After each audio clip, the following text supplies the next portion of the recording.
Caros alunos, sejam bem-vindos de volta aqui.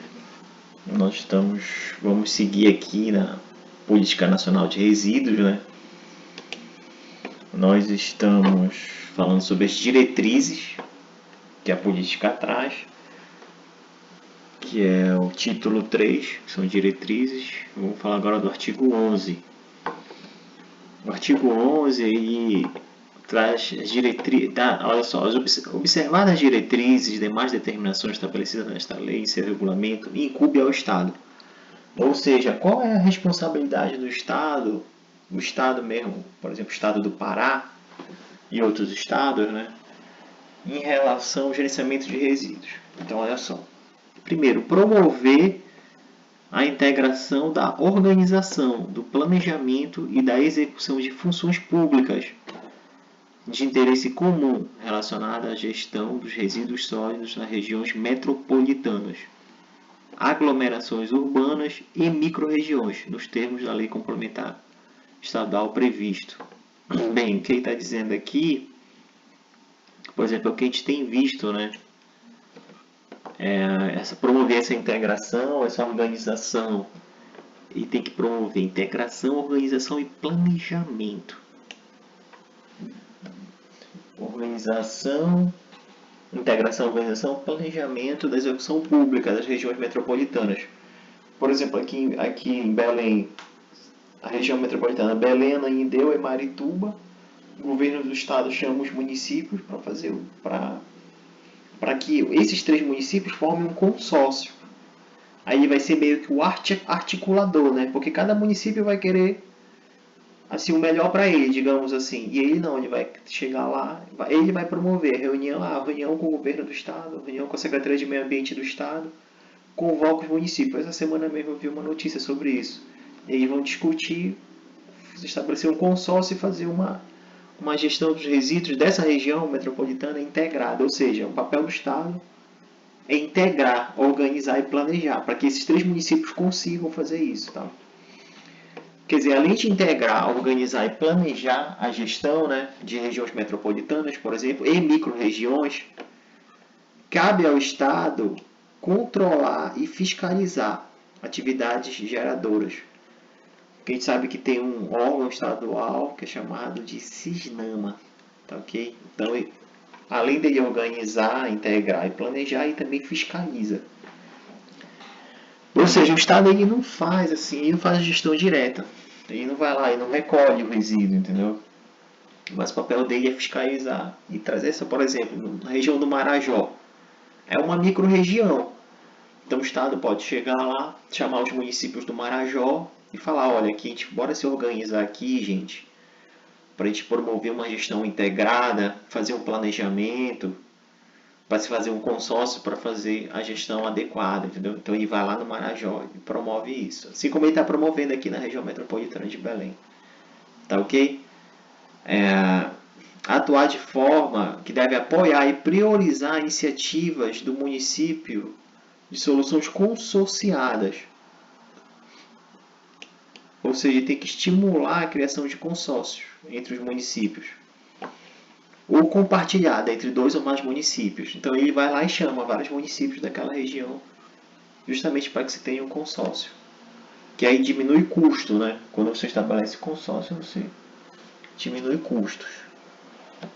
Sempre priorizando o consórcio.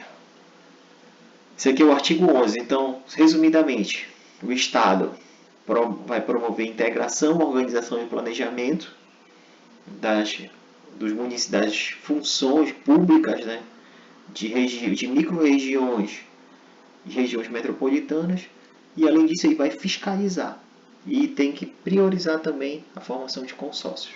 Isso que trata o artigo 11, a incumbência dos estados. Aí vem para o artigo 13. O artigo 13 ele traz uma classificação. E vocês vão ver que ele traz 2 classificações para os resíduos, tá? A primeira, né, que eu vou trabalhar aqui com vocês é quanto à origem. Ele classifica os resíduos em relação à origem. Tá ok? Bora discutir aqui. Então, como é? Você tem por exemplo, os resíduos ditos domiciliares. São o quê? Originários de atividade doméstica em residências urbanas. Esse é o resíduo domiciliar. Aí você tem, no B, né, resíduos de limpeza urbana. Os originados da varrição, da limpeza de logradouros e de vias públicas e outros serviços de limpeza urbana. Gente, o A e o B, os resíduos domiciliares, os resíduos de limpeza urbana, eles formam o que a gente chama no C, que é resíduo sólido urbano, ou seja, os englobados na linha A e B. Tá ok? Aí tem mais classificação, vamos lá. A, B, C, agora o D, resíduos de estabelecimentos comerciais e prestadores de serviços. Ou seja, o estabelecimento comercial gera um resíduo que é classificado. Os geradores dessa atividade são todos referidos B, E, G, H e E, que são outros estabelecimentos comerciais que são subclassificados, que eu vou mostrar mais para frente para vocês. Resíduos de serviços públicos de saneamento básico. É outra classificação. E os gerados nessa atividade, excetuando na linha C. Quer dizer, exceto aqueles de varrição. Então, os resíduos de serviço público e saneamento, exceto aqueles que são de varrição pública. Uma coisa importante aqui nessa classificação é que... Por que ela é importante? Porque ela já determina quem vai ter que apresentar plano. Então, por exemplo, aqui o resíduo E. Isso eu peço que vocês anotem e marquem logo aí, ou coloquem no seu resumo, ou marque na sua legislação. Por exemplo, resíduos de serviço público, saneamento básico. Ai, gente, desculpa. Eu bati aqui. Esse aqui, gente, ele tem que apresentar plano. Tá ok? F. Resíduos industriais. Tá ok? Então a gente vai logo destacando. F. Que é o resíduo industrial? Os gerados por processos produtivos em instalações industriais. Tá ok? Bora continuar, aqui não tem só, ainda tem mais. G. Resíduos de serviço de saúde. Esse nós estamos craques. Tem que apresentar o plano. E nós já sabemos muito bem como é o plano desse resíduo aqui. Veja que esses resíduos aqui são perigosos, tá? Os geradores de serviço de saúde, conforme definido no regulamento e normas estabelecidas pelo órgão do SISNAMA e do Sistema Nacional de Vigilância Sanitária, ou seja, todo estabelecimento de saúde, ele é classificado como resíduo de serviço de saúde, que é um resíduo perigoso, vai ter que ter plano. H. Resíduos da construção civil, que é aqui, os gerados nas construções, reformas, reparos e demolições de obras de construção civil, incluindo os resultantes da preparação e escavação de terrenos para obras civis. Ou seja, sempre gera meio que um entulho ali, né? Então, ali é resíduo da construção civil. Vamos para o I. São os resíduos agro-silvopastoris. São gerados nas atividades agropecuárias, civiculturas, incluindo os relacionados aos insumos utilizados nessas atividades. J. Resíduos dos serviços de transporte. São aqueles originados, por exemplo, nos portos, aeroportos, terminais alfandegários, terminais rodoviários, ferrovias e passagem de fronteiras. Ou seja, aqui nós temos uma outra classificação, resíduos de transporte. K. Resíduos de mineração, que a gente tem bastante aqui no estado do Pará, né? São os resíduos de mineração, gerados na atividade de pesquisa, extração ou beneficiamento de minérios. Veja que aí já está marcado, ou seja, tem que ter plano também. Ou seja, tem que ter plano aqueles resíduos gerados em serviço público de saneamento. Só para te relembrar, resíduos industriais, resíduos de saúde e resíduos de mineração. Esses aqui, obrigatoriamente, ele já tem que ter plano de gerenciamento. Tá ok? Aí, essa classificação quanto à origem. Aí tem uma outra classificação, que é quanto à periculosidade. São aqueles ditos resíduos perigosos. Aí você tem uma classificação bem simples, né? Que é assim, os perigosos e os resíduos não perigosos. O que são os resíduos perigosos? Aqueles que, em razão de suas características de inflamabilidade, corrosividade, reatividade, toxicidade, patogenicidade, carcinogenicidade, teratogenicidade, mutagenicidade, apresentam o significado ou risco à saúde pública ou à qualidade ambiental, de acordo com a lei, o regulamento ou a norma técnica. Então, esses aqui são os resíduos chamados perigosos. Quem são os não perigosos? São aqueles da linha, são aqueles não enquadrados na linha A, ou seja, o que não é isso aqui, o que não é resíduo perigoso, o que não é perigoso é não perigoso. Respeitando o disposto no artigo 20, os resíduos referidos na linha D, inciso 1 do caput, que se caracterizam como não perigosos, podendo, em razão de sua natureza, composição ou volume, ser equiparados a resíduos domiciliares. De que ele está falando aqui? Daqueles resíduos do estabelecimento comercial. Eventualmente, mesmo não sendo perigosos, por vezes, a gente vai ver mais lá na frente, né? Por vezes o estabelecimento comercial ele tem que ter um plano, mesmo que ele gere resíduos não perigosos, mas em decorrência da sua natureza, por exemplo, uma composição muito heterogênea, um volume muito grande, entendeu? E esse ele parece um domiciliar, mas vocês vão ver que ele vai precisar de plano, tá? Mesmo não sendo perigoso, tá ok? Aí vem o capítulo 2, que vai falar sobre os planos de resíduos sólidos. Bem, a gente na RDC 222 a gente estudou bastante os planos, né, que o estabelecimento de saúde tem que ter, mas não é só o estabelecimento que tem que ter. A gente vai ver que todo mundo tem que ter plano hoje em dia, basicamente. Então, olha só, artigo 14. São planos de resíduos sólidos. Ou seja, o Plano Nacional de Resíduos Sólidos. Ou seja, o governo federal tem que ter um plano, tá, gente? Os planos estaduais de resíduos sólidos. Cada estado tem seu plano. Os planos micro-regionais de resíduos sólidos, por exemplo, região metropolitana de Belém vai ter que ter um plano. Entendeu que não tem ainda, está sendo discutido, né, atualmente. Os planos de resíduos sólidos de regiões metropolitanas ou aglomerações urbanas. Os planos intermunicipais, por exemplo, se juntam dois municípios, aí eles fazem um plano integrado. Os planos municipais de gestão integrada de resíduos sólidos. E os planos de gerenciamento de resíduos sólidos, esse aqui estão falando daqueles geradores lá, que eu marquei para vocês. Aqueles que obrigatoriamente tem que ter plano, que são sem quem? Serviço de saneamento, serviço da indústria, serviços de saúde e serviços de mineração. Tá ok? É assegurada a ampla publicidade dos conteúdos dos planos de resíduos sólidos, ou seja, tem que ser públicos, todos eles. Bem como o controle social em sua formulação, implementação, operacionalização, obedecendo o disposto na lei. Aí cita as leis, né? Outras leis complementares sobre os planos. Aí bora ver aqui como é o plano nacional, né? Vocês vão ver que os planos eles são muito parecidos, gente. O plano nacional é parecido com o estadual, né? E o que diferencia um pouco é o plano municipal das micro-regiões. Então, olha só, a União elaborará, sob coordenação do Ministério do Meio Ambiente, o Plano Nacional de Resíduos Sólidos, com vigência por prazo indeterminado. Vou marcar aqui, tá? Ou seja, a vigência do plano é indeterminada.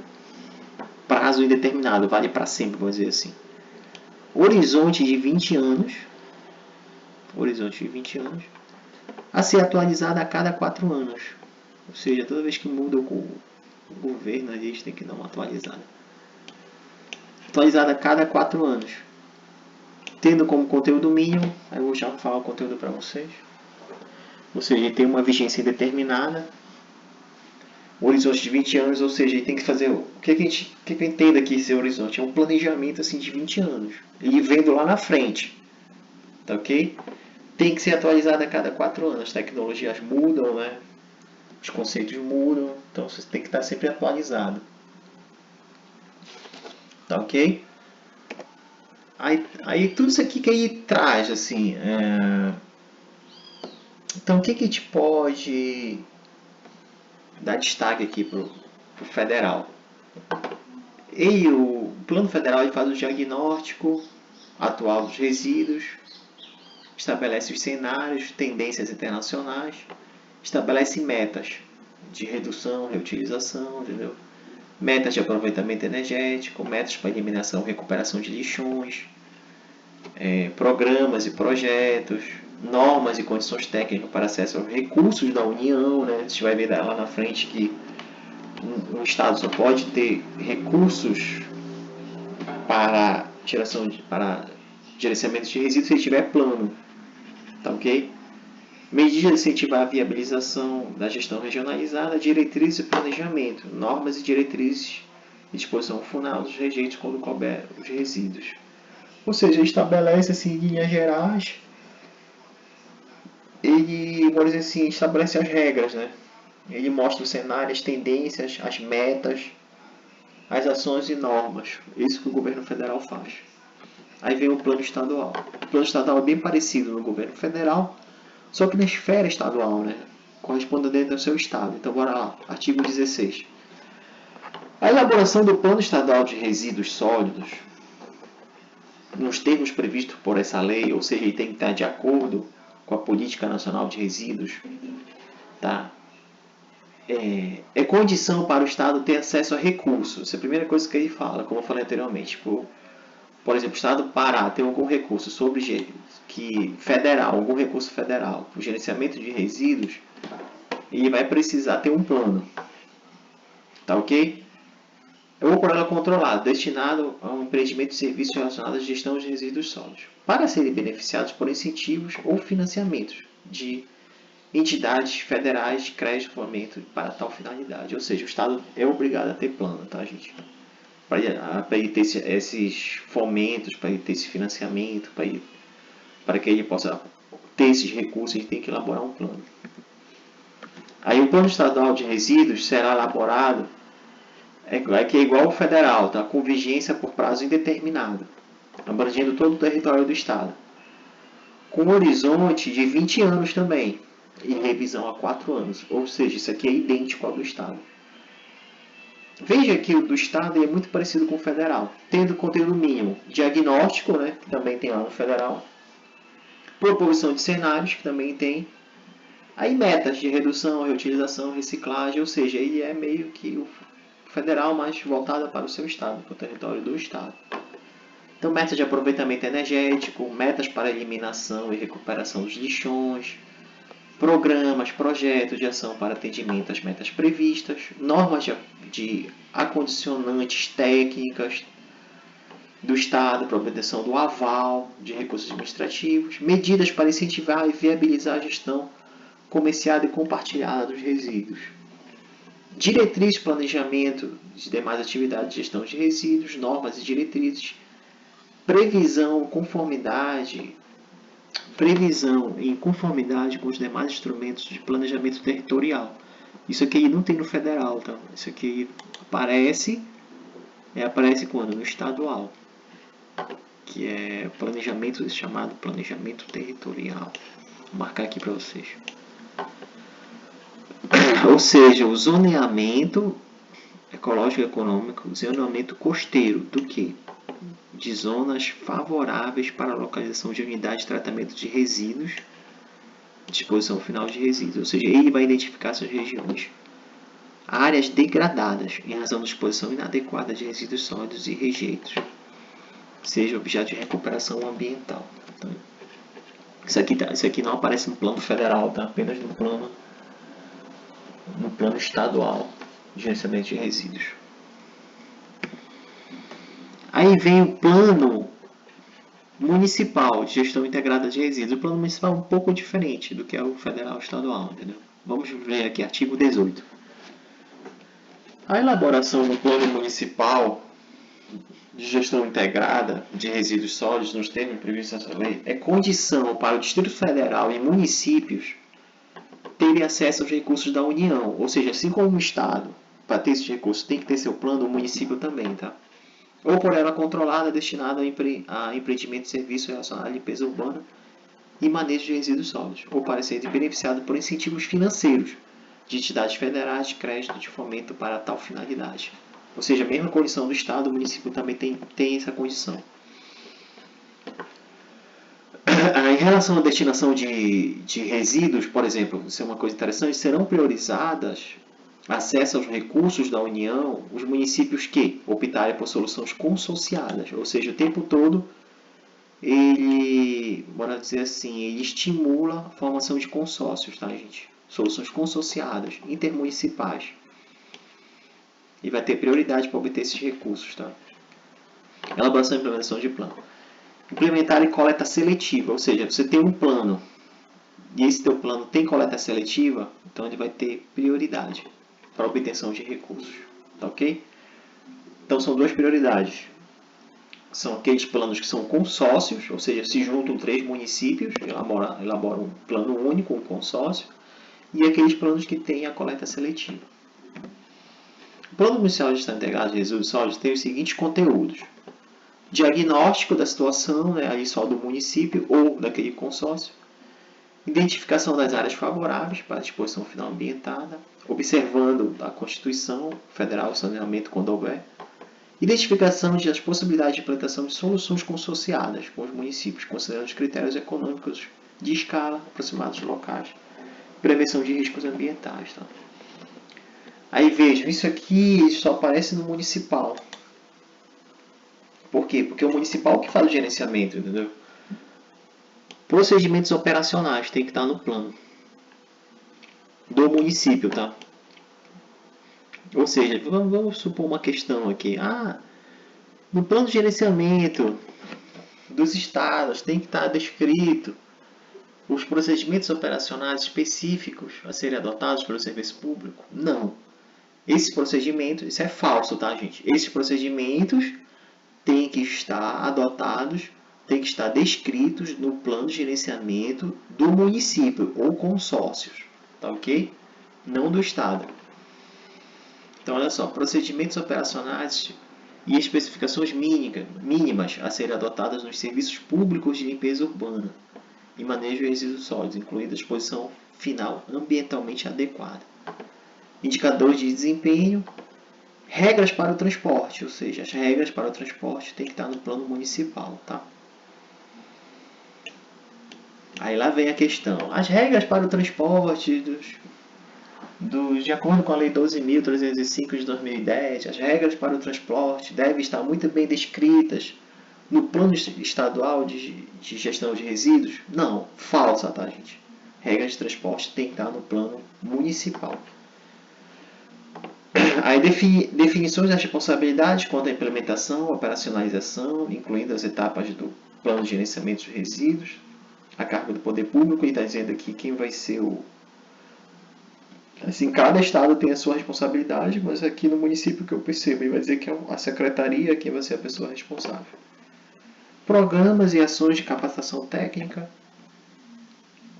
entre outros. Aí vem o plano de gerenciamento, que são aqueles estabelecimentos que eu já falei aqui para vocês anteriormente, que são saneamento, né? São aqueles que geram resíduos perigosos, que inclui saneamento, resíduo industrial, saúde, que nós somos craque, e mineração. Mas veja só, eles não são os únicos. Quem vai ter que... Aí vem o artigo 20. Estão sujeitos à elaboração de planos de gerenciamento de resíduos sólidos 1. Os geradores de resíduos sólidos previstos na linha E, F, G e K. Ou seja, o E, saneamento, o F, industrial, o G é o serviço de saúde e o K é o de mineração. Então, esses estão previstos, tá ok? Mas vejam, eles não são os únicos, tá? Aqui está aqui ele. Aí vem aqui, 2. Os estabelecimentos comerciais. Estabelecimentos comerciais de prestação de serviços que incluam resíduos perigosos, ou B, que gerem resíduos, mesmo como caracterizados não perigosos, por sua natureza, composição ou volume, não sejam equiparados aos resíduos domiciliares, pelo poder público municipal. Assim, gente, o que ele está falando aqui? O que eu imaginei aqui, por exemplo? O shopping. O shopping é um estabelecimento comercial. Digamos que ele não gera um resíduo perigoso, mas olha só, ele gera um volume muito grande, não? Gera um volume muito grande, composição muito grande. Ele tem uma natureza muito heterogênea, você tem lá diferentes lojas, né? Você tem coisa da praça de alimentação, tem outras coisas. Ou seja, o poder público pode chegar, o poder público municipal pode chegar com o shopping, que é o estabelecimento comercial, e falar assim, olha, nós queremos que você elabore um plano de gerenciamento do seu resíduo. Entendeu? Então, nessas situações, o estabelecimento comercial tem que ter o seu plano também. Mas vejam, não é o único. As empresas da construção civil. Aí quem vai dizer isso?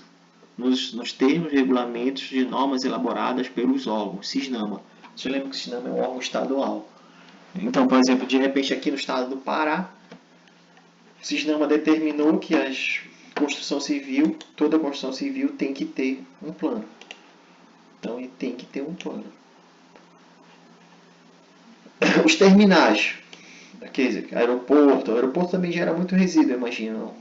Rodoviárias, outras instalações referidas à linha, nos termos de regulamentação estabelecidos. Ou seja, se o CISNAMA disser naquele estado que os aeroportos, terminais têm que ter, então essa empresa, esses estabelecimentos terão que ter planos também. Responsáveis por atividade agro-silvopastoril, se exigido pelo órgão competente, CISNAMA, Sistema Nacional de Vigilância Sanitária, ou SUASA. Se qualquer um desses órgãos aqui naquele estado determinar, as atividades agrícolas também terão que apresentar seu plano. Ou seja, aqui a gente tem que estar atento porque pode vir uma questão à prova, né? Imagine o seguinte: quais são os estabelecimentos que devem elaborar plano previsto na lei? A gente já sabe, só são 4: saneamento, resíduos industriais, resíduos de saúde e resíduos de mineração. Previstos na lei 12.305. Os outros, se os órgãos determinarem, eles deverão apresentar, mas eles não estão previstos obrigatoriamente na lei. Então tá, ok, a gente fica por aqui. Bom estudo para vocês. Não esqueçam de fazer esses resumos, anotar aqui os pontos principais e até a próxima aula, gente.